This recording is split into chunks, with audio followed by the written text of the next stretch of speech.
Good morning.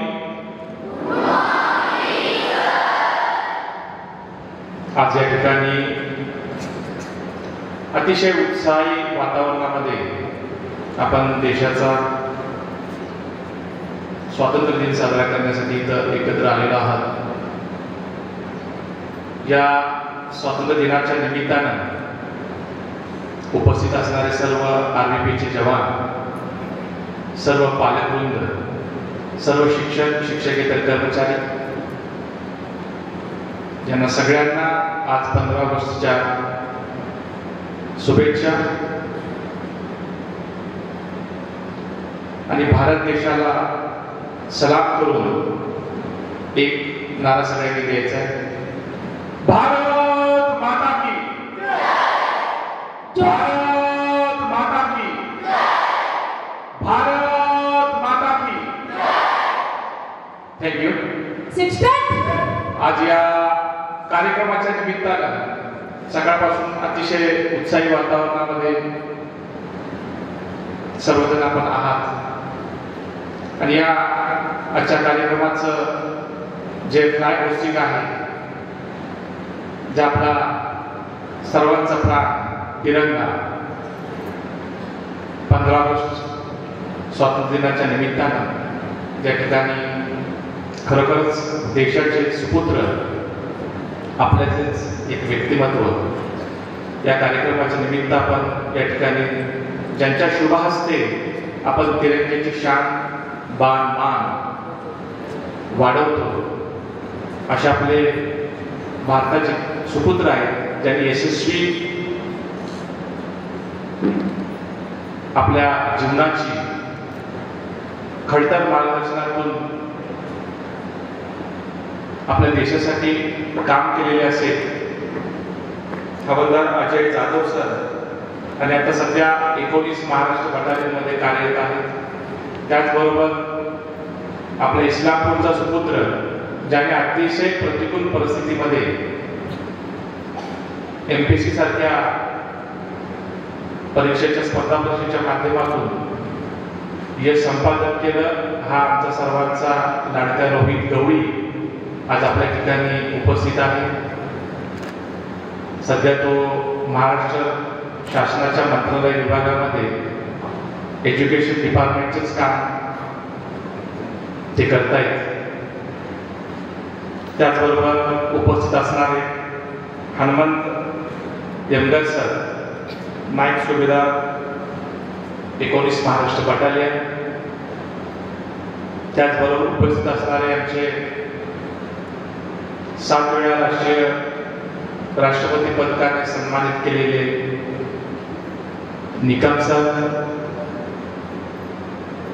या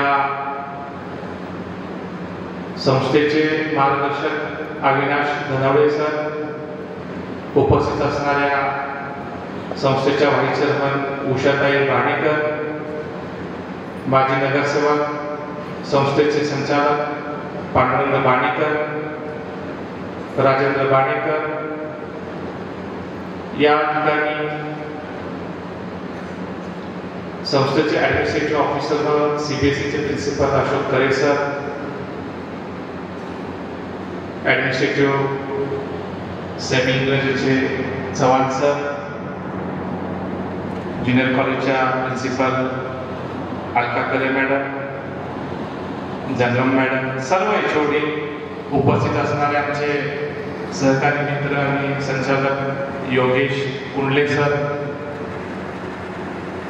आमचे मित्र जगदीश दगडे साहेब, जे कमांडो ट्रेनिंग करून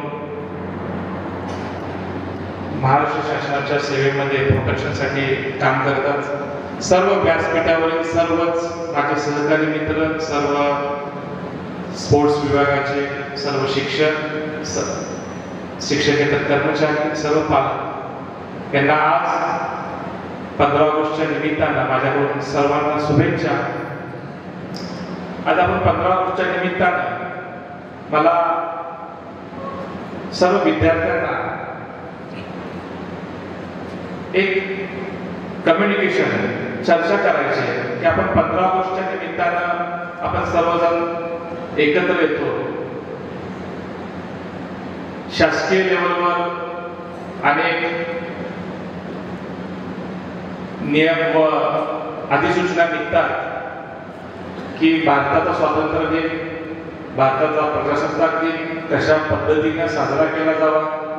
त्याचबरोबर मोदी साहेबांनी आपले जे देशाचे पंतप्रधान आहेत त्यांनी एक अधिसूचना काढली की घर घर पे तिरंगा, म्हणजे सगळ्यांनी आपल्या घरावर देशाबद्दलचं जे प्रेम आहे, जे आपला भारत देश आहे, ते सर्व गुणसंपन्न आणि विजय विश्व तिरंगा प्यारा भारत देश हमारा, तर सगळ्यांनी आपल्या घरावर तिरंगा लावायचा आणि भारत देशाबद्दलचं प्रेम व्यक्त करायचं, भारत देशाबद्दलचा अभिमान स्वाभिमान आपण व्यक्त करायचा.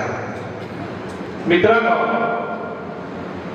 खरोखर सांगा की आपण आपल्या देशाच्या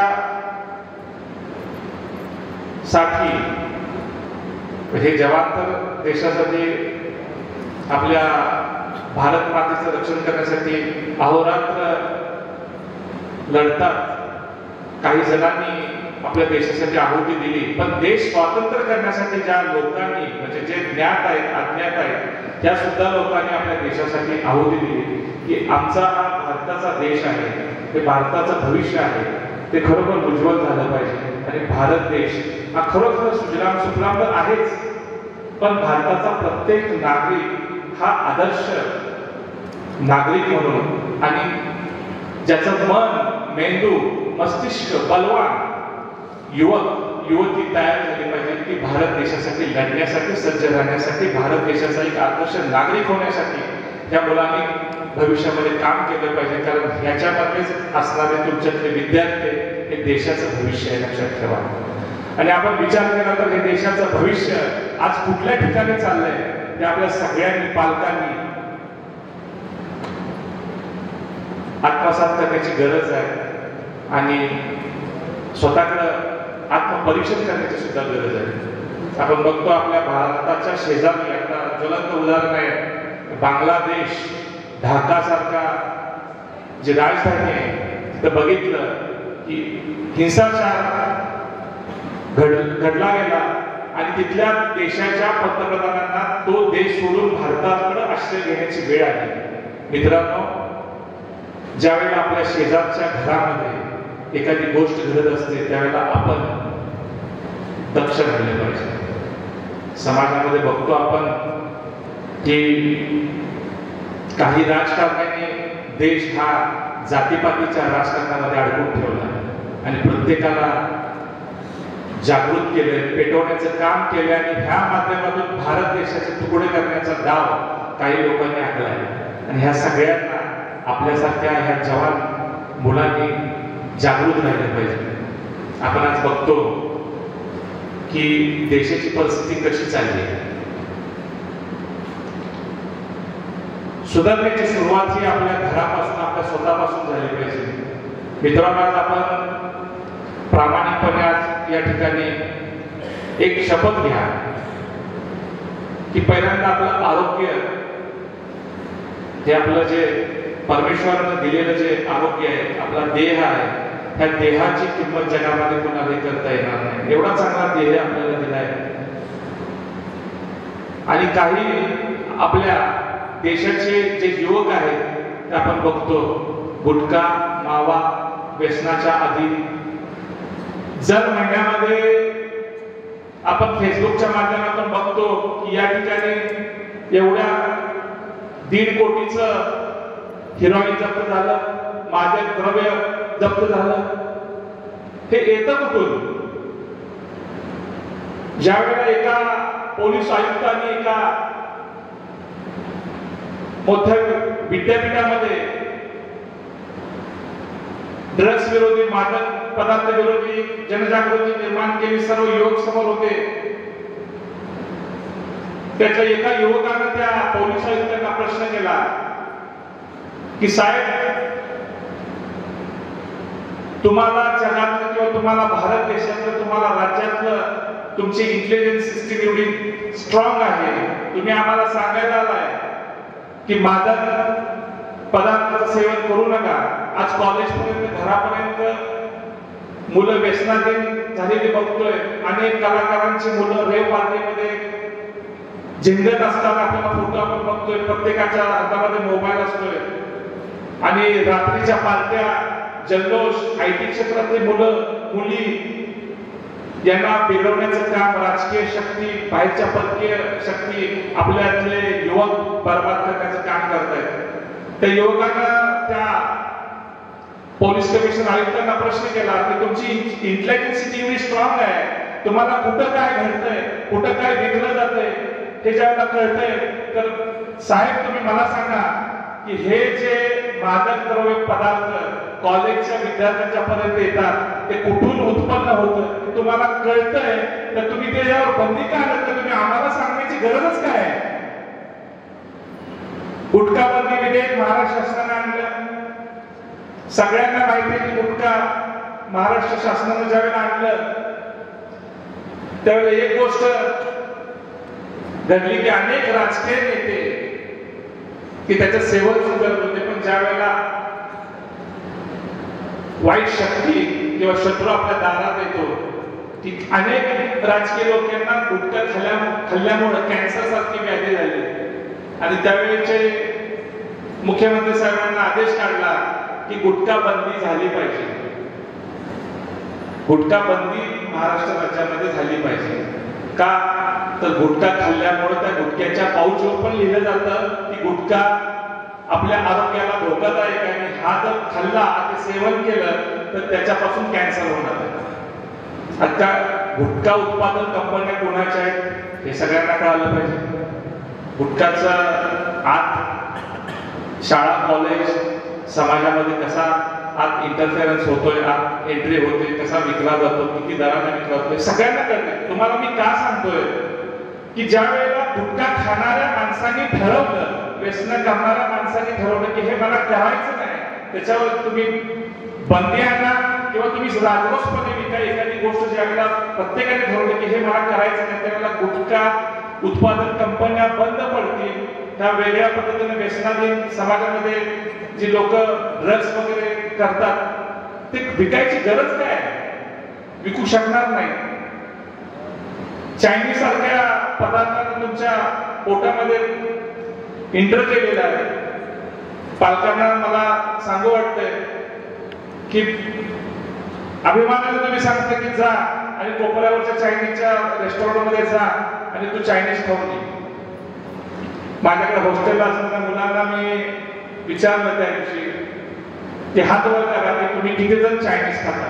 सगळ्या मुलांनी हात वर केला. खरोखर मला अतिशय वाईट वाटलं की ह्या मुलांना स्वतःच्या पालकांनी सांगितलं पाहिजे आपण काय खाल्लं पाहिजे. आपला आहार, आचार, विचार हे घरातून सुरुवात झाली पाहिजे. ज्याला पालकांनी सांगितलं पाहिजे की ज्या आरोग्यास उपयुक्त गोष्टी नाही त्या आपल्या मुलांनी खाल्ल्या नाही पाहिजे. हे ठरवण्याचं काम कुणाचं आहे? हे ठरवण्याचं काम पालकांचं आहे आणि विद्यार्थ्यांचं आहे की तुम्हाला चांगला आहार देण्या संदर्भात तुम्ही आपल्या पालकांना सूचना करा. आमच्या मेसला आम्ही अतिशय उत्कृष्ट पद्धतीचं मुलांनी आता हॉस्टेलच्या खाल्ले, पालकांनी खाल्ले की आम्ही डाएट चार्ट प्रमाणे मुलांना आहार देतो.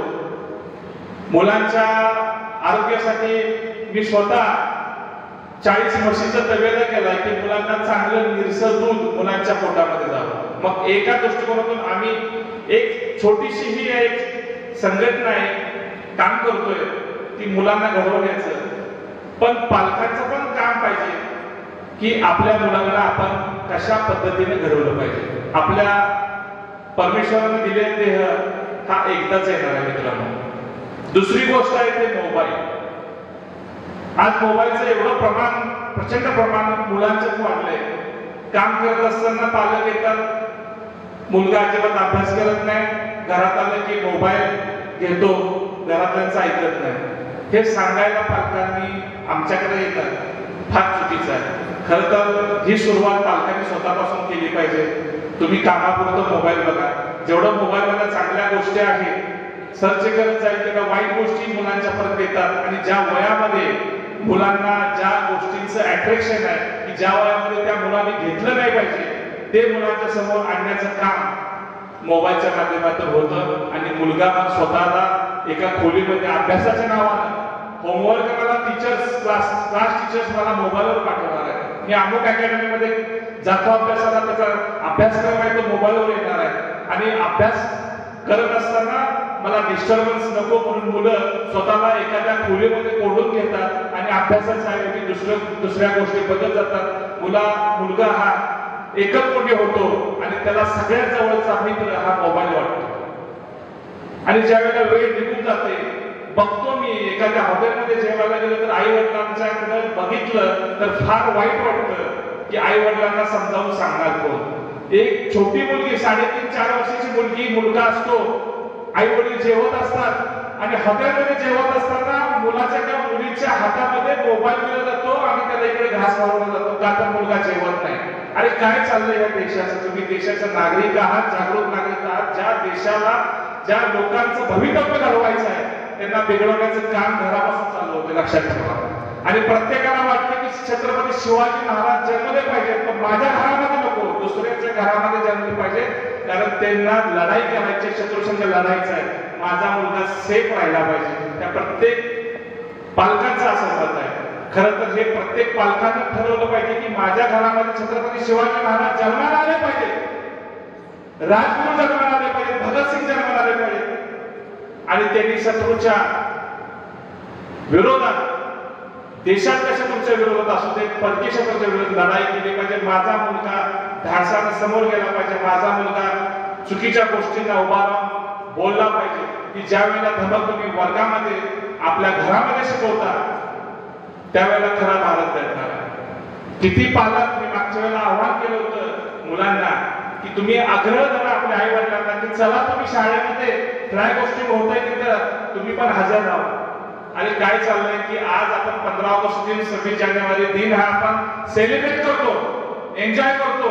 ज्या लोकांना सुट्ट्या दिलेल्या असतात ती लोक घरामध्ये 10 वाजता 11 वाजता उठतात की आज सुट्टी आहे, रिलॅक्स मध्ये करायचं. पण एकालाही स्वाभिमानानं वाटत नाही की मी कुठं तर चांगल्या ठिकाणी चांगल्या शाळेमध्ये आपल्या देशाच्या तिरंग्याला फ्लॅग होस्टिंग करण्यासाठी सॅल्यूट मारण्यासाठी जावं अशा एकाही कर्मचाऱ्याला, सरकारी कर्मचाऱ्याला वाटत नाही. हे देशाबद्दलची तुमच्या तळमळ आहे, देशाबद्दलचा अभिमान आहे, स्वाभिमान आहे.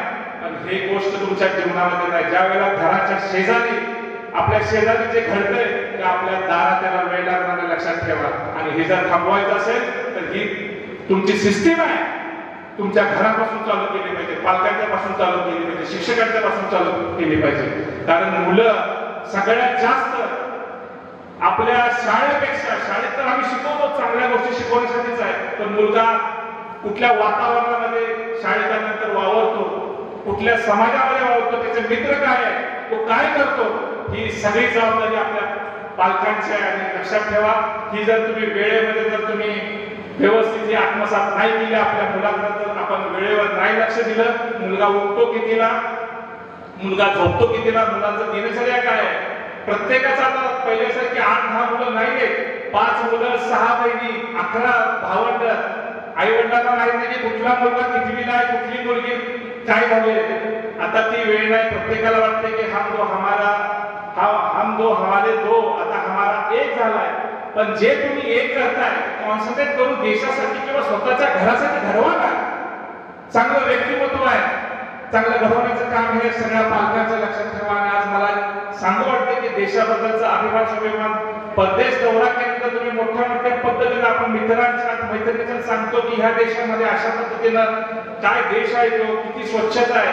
पण सकाळी उठल्यानंतर तीच माझी भगिनी, तोच माझा बंधू आपल्या दारातला कचरा दुसऱ्याच्या दारात टाकायला कमी पडत नाही. कुठे गेला तुमचा स्वाभिमान? फक्त आपल्या घरापुरतं मर्यादित नाही. जपान सारख्या देशामध्ये तुम्हाला सांगायला मला अभिमान वाटतं, नॅशनल डस्टर्स नावाचं प्रत्येकाच्या हातामध्ये, प्रत्येकाच्या बॅगेमध्ये एक रुमाल असतो आणि तो रुमालाचा उपयोग मोकळ्या वेळेमध्ये ते जपानी लोक आपली जी प्रॉपर्टी आहे, देश म्हणजे आपली प्रॉपर्टी आहे, रेल्वेमध्ये असू दे, सार्वजनिक ठिकाणी असू दे, ते मोकळ्या वेळेमध्ये स्वच्छ करण्याचं काम करतात. आपण म्हणतो जपानी लोक हुशार आहे, पण त्यांच्यासारखा स्वाभिमान आपल्या देशातल्या नागरिकांच्या मध्ये पण आला पाहिजे. त्यामुळे कचऱ्याचं ढीग बघतोय आपण. प्रत्येकाला फक्त आपल्या घरातला कचरा स्वच्छ करायला, पण आपल्या मनातला कचरा स्वच्छ करायला कोणाला वेळ नाही. आपल्या दारातला कचरा स्वच्छ करायला वेळ नाही. आपल्या देशाचा कचरा स्वच्छ करायला वेळ नाही. किती लोक आपण शिक्षणाच्या माध्यमातून शिकवतो, सगळ्यांना स्वाक्षर करतोय, पण एक दिवस असा येईल की जे शिक्षक अशिक्षित लोकांना आज कचरा वेचण्याचं काम करतात, महापालिका, नगरपालिका, ग्रामपंचायत सारखे, की ती लोक शिक्षणापासून वंचित आहेत. ती लोक आज काम नाही म्हणून त्यांना आपण काम देतो की कचरा वेचा, गटारी साफ करा. उद्या शिक्षणाच्या माध्यमातून ही लोक तर शिकली, त्यांची मुलं शिकायला लागतात, कारण ते काम आज करतायत. का करतोय तर माझा मुलगा शिकला पाहिजे. मी जे आज गटार साफ करतोय ती गटार साफ माझ्या मुलाला करू लागली नाही पाहिजे. त्यांचं एक स्वप्न आहे की माझ्या हातातला झाडू माझ्या मुलाच्या हातात झाडू नाही गेला पाहिजे. मुलांना शिकवतायत, मुलं शिकली, पुढची पिढी. अजून 10 वर्षांनी तुम्हाला कचरा साफ करायला कोण मिळणार आहे? घरामध्ये काम करणारा कोण मिळणार आहे? कोणीही मिळणार नाही. लक्षात ठेवा, आज शेतासारख्या जे काम करत ती सुद्धा लोक मिळत नाहीत. ही धोक्याची घंटा आहे सगळ्यांच्यासाठी, लक्षात ठेवा. त्यामुळं आपण फक्त देशाचं राष्ट्रगीत म्हणतोय, ठीक आहे, पण तुम्ही जी सुरुवात आहे सुधारण्याची सगळ्यांनी, पालकांनी आपल्यापासून केली पाहिजे, विद्यार्थ्यांनी आपल्यापासून केली पाहिजे. शिक्षणाच्या रथामध्ये तुम्ही ज्यावेळेला विराजमान होता त्यावेळेला मी माझं शरीर गुणसंपन्न राहिलं पाहिजे आणि आरोग्य माझं व्यवस्थित राहिलं पाहिजे. कुठल्याही व्यसनाच्या अधीन मी गेलो नाही पाहिजे, कुठल्याही वाईट मार्गाच्या अधीन नाही गेलो पाहिजे. माझ्या शरीराचा एक आणि एक पार्ट मी जिवंत आहे तोपर्यंत देशासाठी समर्पित करेन आणि एक चांगला आदर्श नागरिक घडेल. हे सगळ्यांनी मनाशी आज ठाम निश्चय करा. चायनीज सारख्या गोष्टी तुम्ही खाताय, तुम्हाला तोंडाला अजिनोमोटो सारखं तुम्ही सर्च करा. तुमच्या ज्या हे लिव्हर्स वगैरे ह्या सगळ्या गोष्टी आहेत, तुमचा आतडा आहे, त्या आतड्याला कॅन्सर सारख्या गोष्टी व्हायला लागतात. माझ्याकडे आलेल्या मुलांना मी सांगितलंय की तुम्ही पळू शकत नाही व्यवस्थित, तुम्हाला धाप लागते. तुम्हाला ज्या वयामध्ये खरोखर तालीम केली पाहिजे. तालीम म्हणजे काय? तुम्हाला सराव करता आला पाहिजे की माझं आरोग्य संपन्न, माझं मन, मस्तिष्क, मनगट हे स्ट्रॉंग झालं पाहिजे. मला विजयही पचवता आला पाहिजे आणि पराजयही पचवता आला पाहिजे. पराजय पचवणाऱ्या मुलांचा संख्या कमी आहे, प्रोफेशन मध्ये जाणाऱ्या मुलांची संख्या वाढली. मुलगा जरा आई वडिलांनी काय बोललो, जरा मार्क्स कमी पडले म्हणजे पराजय सहन होत नाही मुलांना. आणि मग महाराष्ट्र शासन करते की त्यांना काउन्सिलिंग करा, त्यांच्याकडं डॉक्टर त्यांच्यावर ठेवा, शाळेमध्ये डॉक्टर ठेवा आणि त्यांना काउन्सिलिंग करा. काय गरज पडली तर तुम्ही चांगला आहार दिला, मुलांना चांगल्या ग्राउंडवर घडवण्याचे काम केलं. ज्यावेळेला मुलगा खेळतो त्याला जय पराजय करण्याची शक्ती ही ग्राउंडवर मिळते. पडला पाहिजे, रडला पाहिजे, भेटला पाहिजे, उभा राहिला पाहिजे, पळाला पाहिजे, तर तो मुलगा सगळ्या गोष्टींना समर्थपणे तोंड द्यायला काबिल राहणार आहे. नाहीतर मग म्हणतो की आपण टीव्ही मध्ये बघतोय की आज या मुलानं 4थ्या 5व्या मजल्यावर उडी घेऊन सुसाईड केली. अनेक IAS अधिकाऱ्यांची मुलं सुद्धा याला बळी पडलेली आहेत. मग अनेक मुलं आई वडिलांनी काहीतरी म्हणजे आई वडिलांनी मोबाईल नाही दिला म्हणून मुलांना फाशी घेतली, फास लावून घेतला, स्वतःला संपवून घेतलं. आई वडील बडबडले, मार्क्स कमी पडले, MBBSच्या नीट परीक्षेमधला घोळ सहन नाही झाला म्हणून मुलांनी आत्महत्या केली. काय चाललंय? ही जी जडणघडण आहे, पहिली जी गुरु आहे ती आई वडील आहे. आई वडिलांनी, पालकांनी आपली सुरुवात आपल्या घरापासून केली पाहिजे, आपल्या मुलांना घडवण्यापासून केली पाहिजे. आणि या निमित्तानं मी सर्वांना सांगतो की पुन्हा एकदा आपल्या घरी गेल्यानंतर आपल्या आई वडिलांना विचारा की बाबा आज 15 ऑगस्ट दिन आहे, आज सुट्टी होती, मला तर तुम्ही शाळेत पाठवलं, मी फ्लॅग होस्टिंग केलं, शाळेमध्ये सगळे कार्यक्रम अटेंड केले. बाबांनी मम्मीला विचारलं की तुम्ही आज तुमचा दिवस फ्लॅग होस्टिंग केला का? तुम्ही तिरंग्याला आपण नमस्कार केला का? सॅल्यूट केला का? विचारा. किती मुलांचे आई वडील बोलतील किंवा निशब्द होतील. त्यावेळेला आई वडिलांना प्रश्न विचारा. जसं तुम्ही तुमचं कर्तव्य म्हणून मला शाळेमध्ये पाठवलं, जसं तुमचं कर्तव्य म्हणून तुम्ही मला शाळेमध्ये पाठवलं, फ्लॅग होस्टिंग जबरदस्तीने पाठवलं, मला उठवलं 6 वाजता आणि तुम्ही मात्र 10 वाजेपर्यंत अंथरुणात झोपलाय. तुम्ही जर मला हे शिकवत असाल, मला सांगत असाल लवकर 6 वाजता उठून, पण तुमचा पहिल्यांदा अधिकार आहे की पहिल्यांदा तुम्ही व्यवस्थित वागलं पाहिजे, तुम्ही 6 वाजता उठलं पाहिजे, तुम्ही माझ्यावर आलं पाहिजे, काय गोष्टी केल्या पाहिजे, देशाबद्दल जे काही तुमचं ज्ञान आहे, देशाबद्दल तुमचा जेवढा स्वाभिमान आहे तोही तुमच्यामध्ये पण आला पाहिजे. कारण तुमचंच रक्त माझ्यामध्ये येणार आहे, मी पण उद्याचा वडील होणार आहे. तर तुम्ही असं वागत असाल तर मलाही असं वागण्यास तुम्ही भाग पाडताय.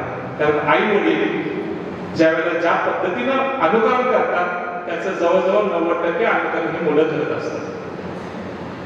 त्यामुळे पुन्हा एकदा सगळ्यांना सांगतोय, ही एक माझी बारीकसा प्रयत्न आहे.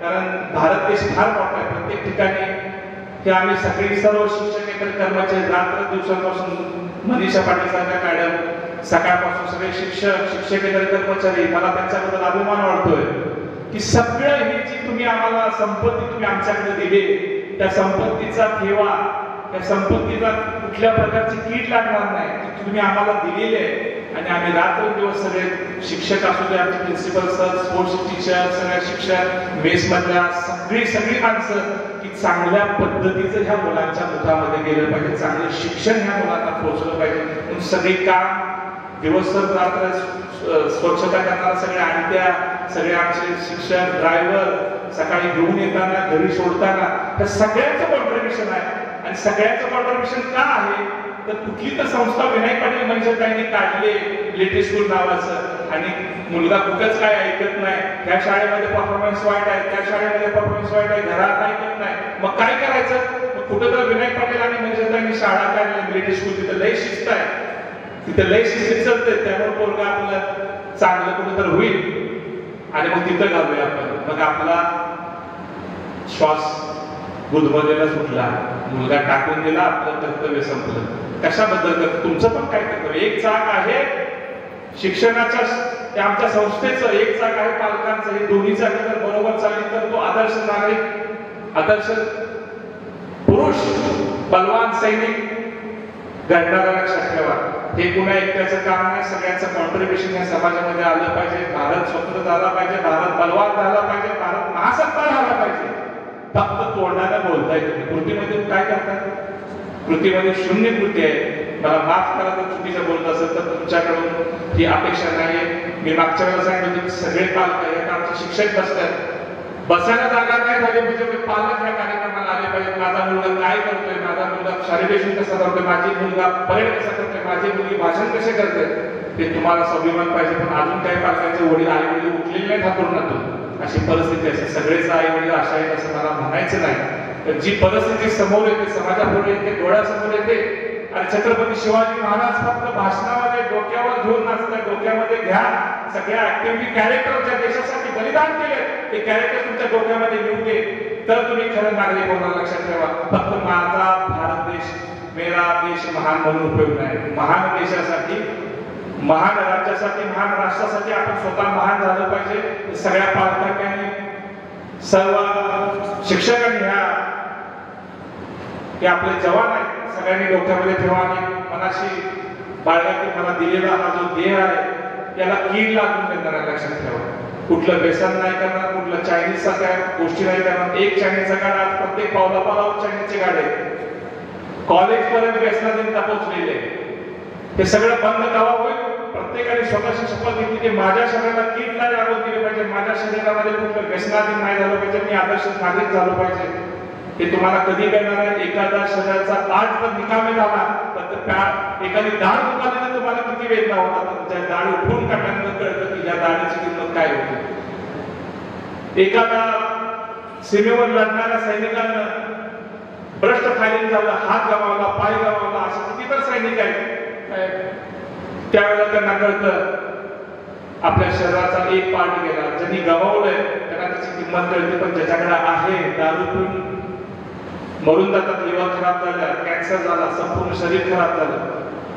आज तुम्हाला कळते एक पार्ट आता ट्रान्सप्लांट होतोय, पण एखाद पार्ट महत्वाचा. एखाद्याची किडनी निकामी झाली असेल तर आपण अहोरात्र करतो. आई असेल तर आई मुलाला किडनी देते, पण आपण मॅच काय झालं काय नंतर आपण सगळ्या जगामध्ये फिरत असतो की माझ्या मुलाला किडनी मिळेल का तर माझा मुलगा तरुण आहे, अजून त्याला जगायचं आहे, अजून त्याची स्वप्न मोठी व्हायचे. त्यावेळेला कळतं, पण असताना त्यांना कळत नाही आणि मग त्याची किंमतही कळत नाही की परमेश्वरानं आपल्याला एवढं मोठं दिलं, त्याची किंमत करता येत नाही. लक्षात ठेवा. आज बरीच मुलं एनसीसी मध्ये दाखल होताना चक्कर येऊन पडतात, उभारायला येत नाही. तुम्ही उभारायला जर तुम्हाला जमत नसेल तर तुम्ही शत्रूशी, घरातल्या आंतरिक शत्रूशी कसा सामना करणार? ज्याचं मन, मेंदू, मनगी स्ट्रॉंग नाही. सकाळी मन साफ झालं पाहिजे, तोंड साफ झालं पाहिजे, पोट साफ झालं पाहिजे, तुमचं मन प्रसन्न होणार आणि प्रत्येक दिवसाची सुरुवात तुमच्या अतिशय चांगल्या वातावरणात झाली पाहिजे. आणि हे काम देण्याचं काम आम्ही, छोटासा प्रयत्न आम्ही समाजामध्ये काम करायचं, परमेश्वराने आमच्या हाती एक छोटंसं काम दिले करण्याचा प्रयत्न आम्ही छोटासा करतोय. आणि सगळ्यांना पुन्हा एकदा, आज 15 ऑगस्ट आहे म्हणून देशाचा स्वातंत्र्य दिन आहे, ज्या लोकांनी आत्मबलिदान दिलं, रक्त सांडलं, आहुती दिली, त्या सगळ्यांना माझं नमन आहे. त्या छत्रपती शिवाजी महाराजांनी हिंदू आणि स्वराज्य स्थापनेची संकल्पना राबवली, त्या छत्रपती शिवाजी महाराज, जिजाऊ, अहिल्यादेवी होळकर या सगळ्यांना स्मरण करतो आजच्या दिवशी. आणि मी या ठिकाणी थांबतो. जय हिंद, जय महाराष्ट्र.